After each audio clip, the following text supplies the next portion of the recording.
Completaram-se esta madrugada 48 anos sobre o golpe de Estado que mais tarde, nesse mesmo dia, ganhou a designação de Revolução de Abril. Esta foi a menor das imprecisões quando falamos do 25 de Abril. Há muitas mais. As revoluções contra poderes instalados são feitas com a participação de largas camadas da população, como a Revolução Francesa de 1789, que durou 10 anos, ou a Revolução Russa de 1917, que não foi uma, foram duas. A primeira de fevereiro de Menchevique, que derrubou o czar Nicolau II, e a de outubro, bolchevique, que instaurou o comunismo na Rússia. Apenas dois exemplos das verdadeiras revoluções, mas não é esta a única imprecisão histórica sobre o 25 de Abril que foi adotada pela historiografia moderna. O 25 de Abril foi realmente um golpe de Estado de cariz militar protagonizado pelo MFA, um golpe de Estado de revolta contra um governo de Marcelo Caetano. Salazar tinha morrido há 4 anos, em 1970, e não governava desde 1968. Esta é a segunda imprecisão que se estabeleceu e que chegou aos nossos dias. Não foi Salazar quem foi derrubado, pois ele já tinha morrido há 4 anos. Uma terceira narrativa instituída diz-nos que o 25 de Abril foi feito para libertar o povo da opressão. É igualmente falso. Ou pelo menos é impreciso. O golpe foi motivado pelo crescente mal-estar que se instalou nas médias patentes das Forças Armadas, provocado pelo Decreto-Lei 353/73 e, posteriormente, 409/73, que equiparavam oficiais milicianos a oficiais da Academia Militar. O segundo isentou dessa equiparação os oficiais superiores, mas manteve, por ele abrangidos, os capitães subalternos. Foi esta situação de injustiça interpares que gerou a revolta do então chamado Movimento dos Capitães. Mais tarde, a poucas semanas do 25 de Abril, aparece o primeiro documento do MFA com o seu programa. Já estávamos no próprio mês da Revolução e nem sequer havia programa político. O objetivo dos oficiais das Forças Armadas, MOFA, só depois MFA, era essencialmente o de lutar pelas regalias perdidas em tempo de guerra. Portanto, só mais tarde e quase sobre a data do golpe militar apareceram as primeiras preocupações sociais e o programa político do MFA. Toda a história do 25 de Abril pode ser consultada no site da própria Associação 25 de Abril, que não é de direita, como se pode imaginar, muito pelo contrário. A quarta imprecisão é que o Estado Novo era um regime fascista. É falso.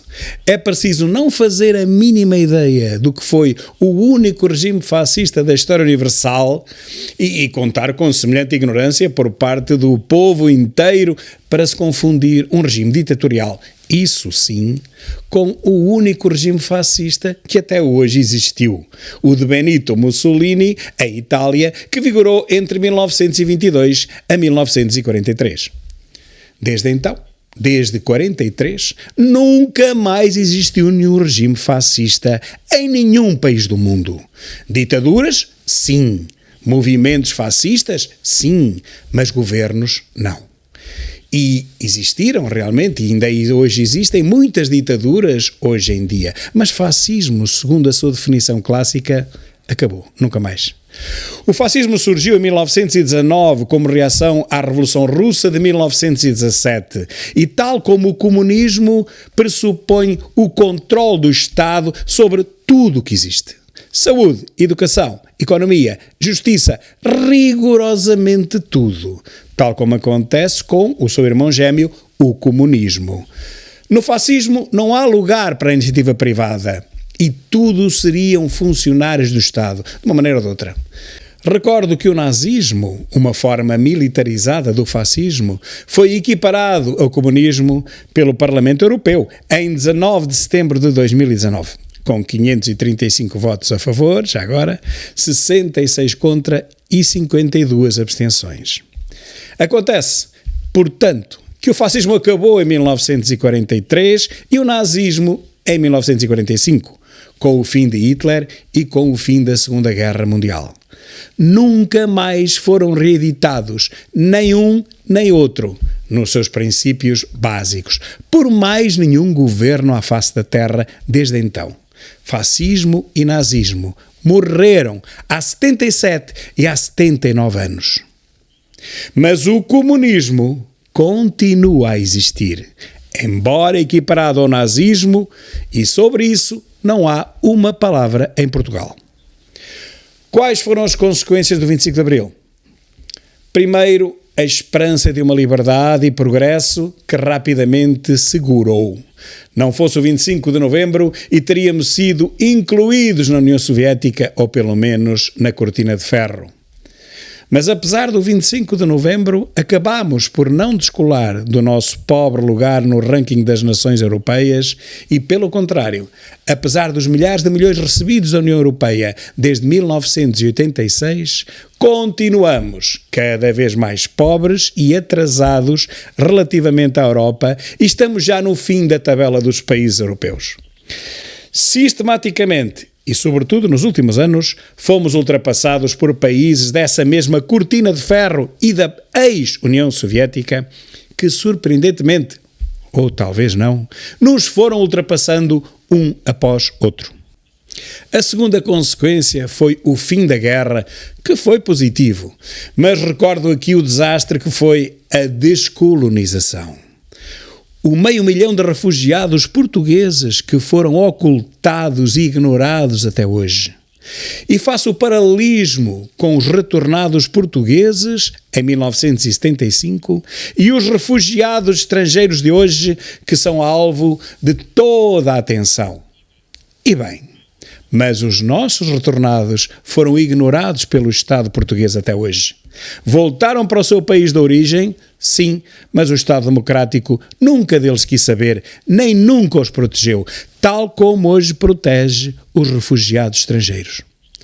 Estou a falar de refugiados de guerra, que foi o que os nossos retornados foram. Não falo de imigrantes com I e muito menos de imigrantes ilegais e clandestinos.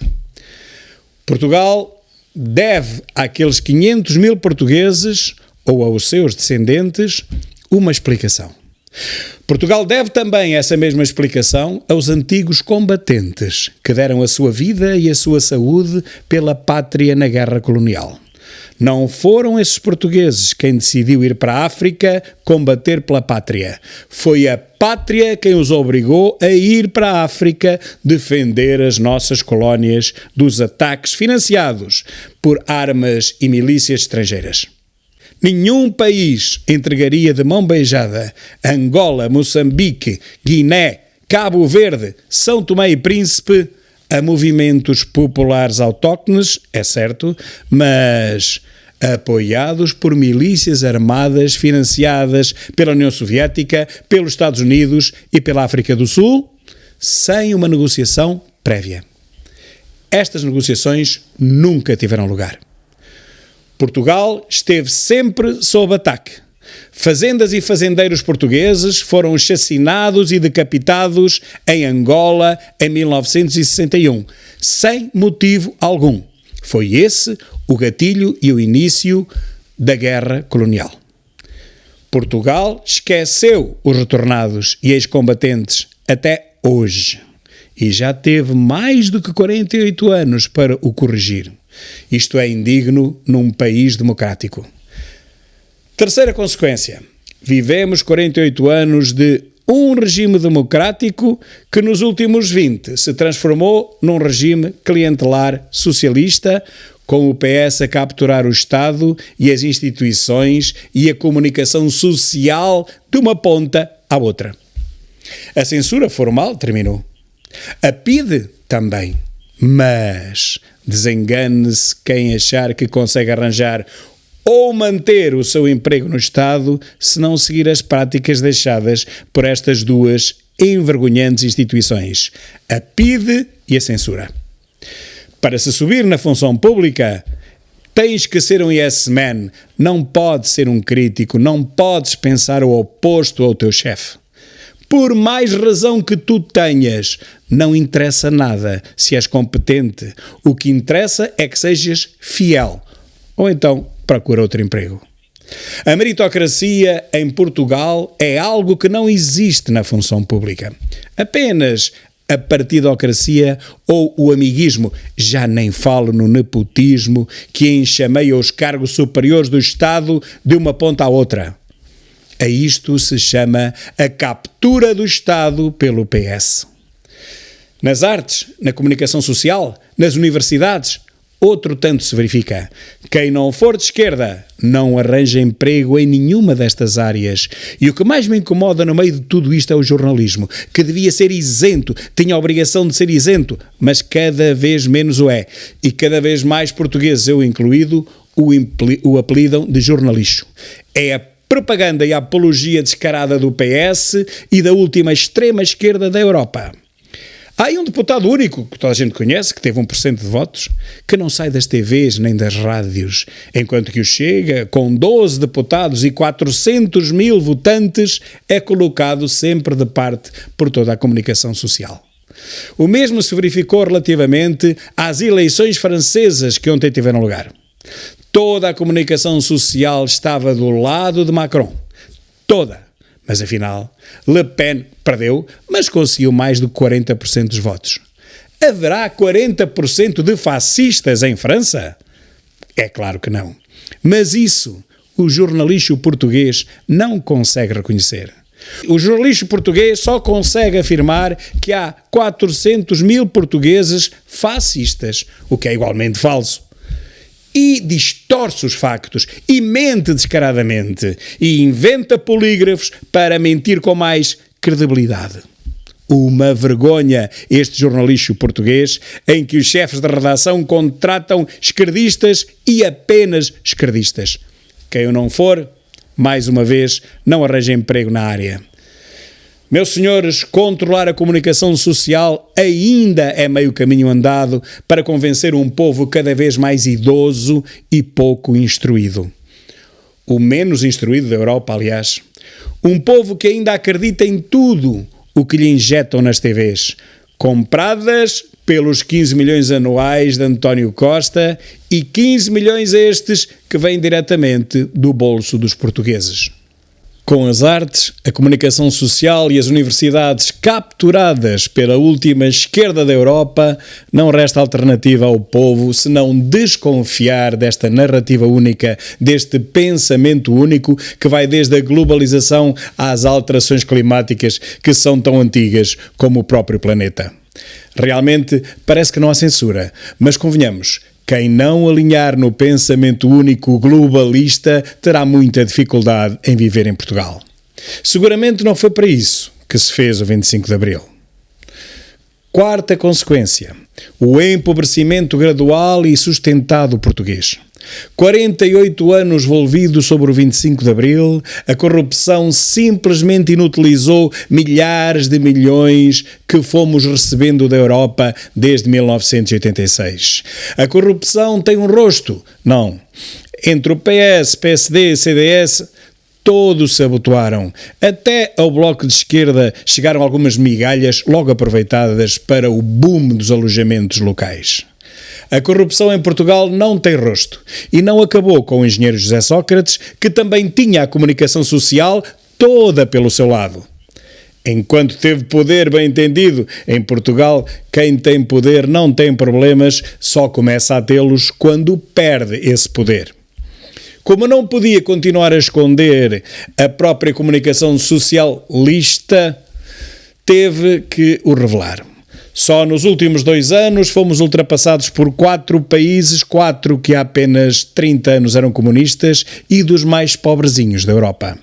48 anos de oportunidades e milhares de milhões foram perdidos. Portugal seria hoje uma nação de média ou até de média alta na Europa se a corrupção fosse apenas metade daquilo que foi. Mas não. Somos o 3º país mais corrupto da Europa no ranking da percepção da corrupção. Tomem nota, isto nenhum INE, nenhuma comunicação socialista consegue negar. Foi para isto que os capitães de Abril implementaram o golpe de Estado? Não foi. Mas foi assim que aqui chegamos. Meus senhores, Tudo evoluiu naturalmente. A medicina, as condições de vida, isto não pode ser explicado pelo socialismo português. A evolução dos tempos ocorre de uma forma coerente e igual em todo o mundo civilizado, em países de direita ou de esquerda. Aliás, na Europa, apenas Portugal e Espanha ainda são países de esquerda. Toda a Europa desenvolvida é governada ao centro-direita ou mesmo pela direita. E a França não é exceção. O Partido Socialista em França obteve 1,7% na primeira volta e o Partido Comunista nem sequer concorre isolado. Desapareceu há anos. Só vai a eleições coligado com mais 5% e mesmo assim não chegam a 6%. Só existem partidos socialistas fortes em Portugal e em Espanha. Partido Comunista com 5%? Só mesmo em Portugal. E a convergência entre Portugal e a Europa, ao contrário do que propagandeiam os socialistas, está cada vez mais distante. Como a descida no ranking dos países da Europa relativamente ao PIB per capita bem o demonstram. Contra factos, não há propaganda que resista. O povo votou no PS em maioria absoluta nas últimas eleições, é certo, mas trata-se apenas de 2,2 milhões de votos. Pouco mais do que 1/5 dos eleitores, que eram mais de 10 milhões, quase 11 milhões. É uma maioria absoluta muito relativa. Quando os portugueses acordarem, Portugal seguirá finalmente os países mais desenvolvidos da Europa e o socialismo desaparecerá naturalmente de vez, como aconteceu em toda a Europa desenvolvida. Esperamos que seja já daqui a 2 anos em vez de 4. Repito, esperemos que seja já daqui a 2 anos em vez de 4. Muito obrigado.